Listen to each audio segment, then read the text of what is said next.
आलाय का सगळा किराणा? हो सगळं आलाय. त्या शिदू भाऊचे पैसे दिलेत का? हो दिले ना, 3,000 रुपये दिले त्यावेळेस. आता त्यांना आपल्या पोरीच्या दुखण्याच्या टायमाला मदत केली, थोडे थोडे करून त्याचे द्यावं लागतील ना. हो बरं झालं दिले. आता किती उरले तुमच्याकडे? गेल्या महिन्यात 2 दिवस घरी होतो, मालकाने त्याचे पैसे कापून घेतले. 7,500 रुपये पगार आलता फक्त. मग ते शिदूचे देऊन किराणा आणून आता माझ्याकडे 500 रुपये असतील. 500. मग उरले तेवढे पैसे चप्पल घ्या की तुम्हाला आता. चप्पल होय? काय विचार करायला, सगळी चप्पल तुटली ती. शिवून घेतो ना एवढी वेळेस, बघू नंतर. किती वेळ शिवून घ्यायची? घेऊ का मग ह्या वेळेस?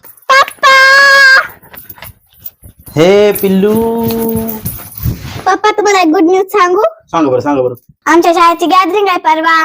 मी डान्स घेतलाय पप्पा. मला नऊवारी साडी घ्यायची बर का.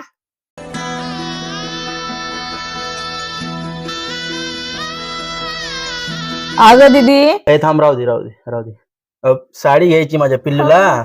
मग घ्या मग. हा एक काम कर, ओके 500 रुपये आहेत. त्या 500 रुपयात साडी आली तर बरं आहे, नाहीतर मग किरायाने येते, किरायाने आणू बरं का. मग मी येतो, मला जेवायला सुट्टी दिली होती, मी येतो वापस.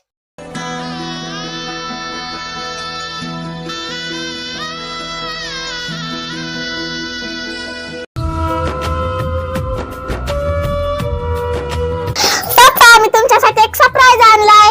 काय सरप्राईज आहे बाबा? चला तुम्हाला दाखवते. चला बरं. हे आहे सरप्राईज. चप्पल आहे तर. तुम्ही जे 500 रुपये दिलते का त्याची चप्पल आणली पप्पा. आणि मग तुला ती साडी घ्यायची होती ना? अहो पप्पा मी खोटं बोलले होते. आमची गॅदरिंगच कॅन्सल झाली.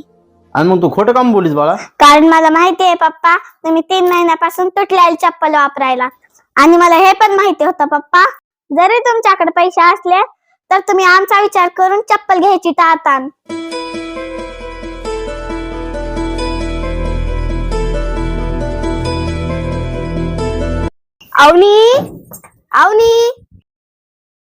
अवनीच्या पाय लय लागले का अंकल? अहो ही सरांना म्हणली की माझा पाय लय मुरगळलाय, तर मी गॅदरिंग मध्ये डान्स नाही घेणार.